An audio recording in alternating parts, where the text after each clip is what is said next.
করতে যেসব উপাদান লাগবে সেগুলো হলো সোয়া চাঙ্ক, সোয়া গ্র্যানুয়েল 1 কাপ নিয়েছি, আদা বাটা, লবণ, ধনে গুঁড়ো, ভাজা জিরে গুঁড়ো, লঙ্কা গুঁড়ো, কিশমিশ, টক দই, বেরেস্তা, গোটা গরম মশলা, চারমগজ, কাজু।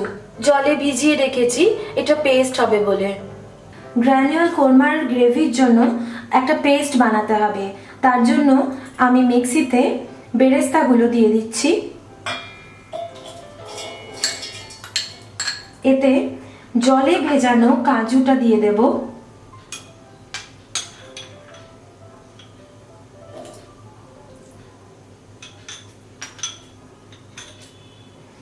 আর দেব চারমগজ, 1 চামচই রেখেছি, কিশমিশ আর টক দই 1 চামচ দিয়ে এটা একটা ফাইন পেস্ট তৈরি করে নেব।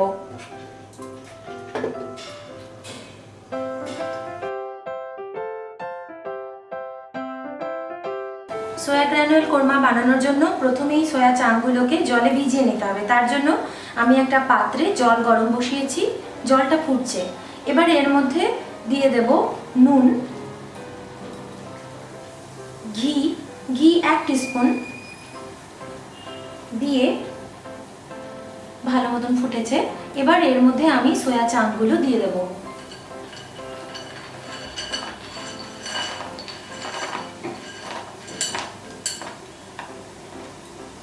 দিয়ে স্টিমটা কমিয়ে ঢেকে রাখবো কিছুক্ষণ।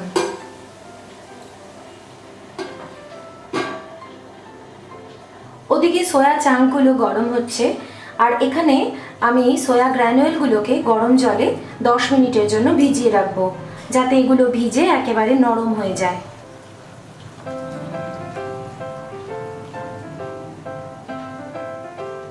দশ মিনিট পর আমি ঢাকাটা খুলে দেখছি এগুলো কতটা সেদ্ধ হয়েছে।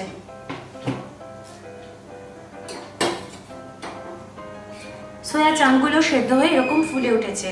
এরকম নরম করে সেদ্ধ করতে হবে, যাতে কোরমাতে বেশ একটা সফটনেস পাওয়া যায়। এবার এগুলো আমি ড্রেন করে নেব এক্সেস ওয়াটারটাকে, আর এই সোয়া চাংগুলোকে সেপারেট করে রাখবো। তেলটা গরম করে নিয়েছি গ্রেভি বানানোর জন্য। এবার এতে গোটা গরম মশলাগুলো ফোড়ন দিয়ে দেব।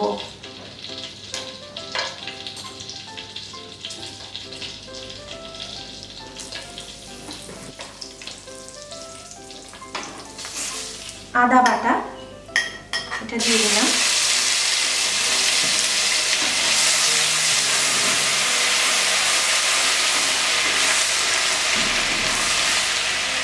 এখানে আমি টক দই 1 টেবিল স্পুন, তার সাথে 1 চিমটি হলুদ দিয়ে ভালো করে ফেটিয়ে রেখেছি। এই পেস্টটা টক দইয়ের এখানে দিয়ে দেবো, দিয়ে ভালো করে নাড়তে হবে।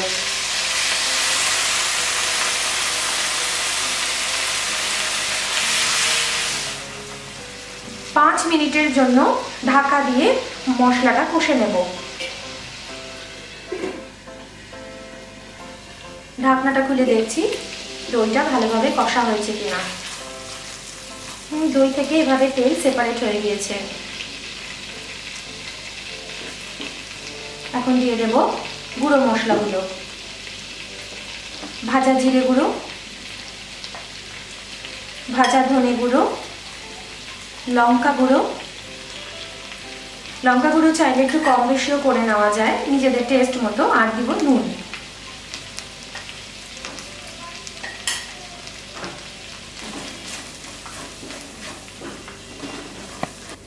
দিয়ে দেবো ওই পেস্ট করে রাখা মশলাটা, যেটাতে আমি পেঁয়াজ, টক দই, কাজু, কিশমিশ আর চারমগজ দিয়ে একসঙ্গে বেটেছিলাম।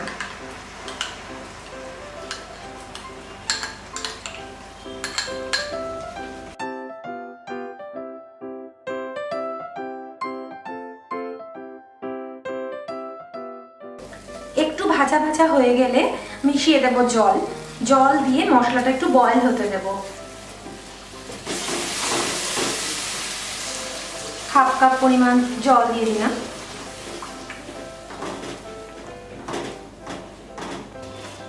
মশলাটা পুরো কষা হয়ে গিয়েছে। এতে মিশিয়ে দিচ্ছি সোয়া গ্রানুয়েলগুলো।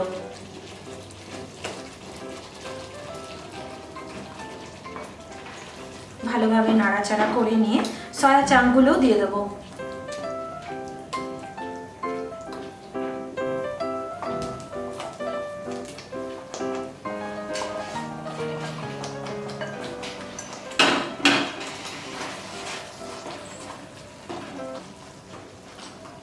একটু জল মিশিয়ে ঢাকা দিয়ে রাখবো বেশ কিছুক্ষণ, অন্তত 10 থেকে 15 মিনিট।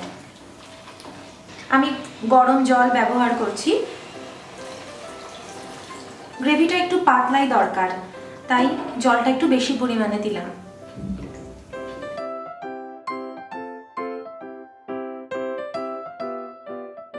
ঢাকাটা দিয়ে দিয়েছি। ওই 10 থেকে 15 মিনিটের জন্য ঢাকা দিয়ে কম আঁচে ফুটতে দেব। অনেকক্ষণ ধরে সয়া গ্রানুলগুলো এবং চাংগুলো সেদ্ধ হচ্ছে। এবার আমি ঢাকাটা খুলে দেখি কতটা তৈরি হয়েছে। হ্যাঁ, তৈরি হয়ে গিয়েছে। গ্রেভিটা এরকম ঘন হয়ে গিয়েছে। যখন গ্রেভিটা এরকম ঘন হয়ে যাবে তখন বুঝতে হবে যে কোরমা রেডি। এখন আমি এর মধ্যে একটু কেওড়ার জল মিশিয়ে দেব। কেওড়ার জল আমি যখন ইনগ্রিডিয়েন্টসগুলো বলছিলাম তখন কেওড়ার জলটা আমি স্কিপ করে গিয়েছি। কেওড়ার জল 1 টিস্পুনের মতন মেশালেই হয়ে যাবে। কেওড়ার জলটা মিশিয়ে আবার 1 মিনিটের মতো একটু ঢাকা দিয়ে রাখবো। 1 মিনিট পর ঢাকনাটা খুলে দেখছি কোরমা রেডি হয়ে গিয়েছে। ব্যাস, এখন আমি এটা সার্ভ করে দিচ্ছি। তৈরি সোয়া গ্রানুয়েল কোরমা। আমি গরম গরম রুটির সঙ্গে গ্রানুয়েল কোরমা সার্ভ করেছি। আপনারা চাইলে এর সঙ্গে রায়তাও দিতে পারেন। রায়তা, কোরমা আর গরম গরম রুটির কম্বিনেশন দারুণ জমে যাবে।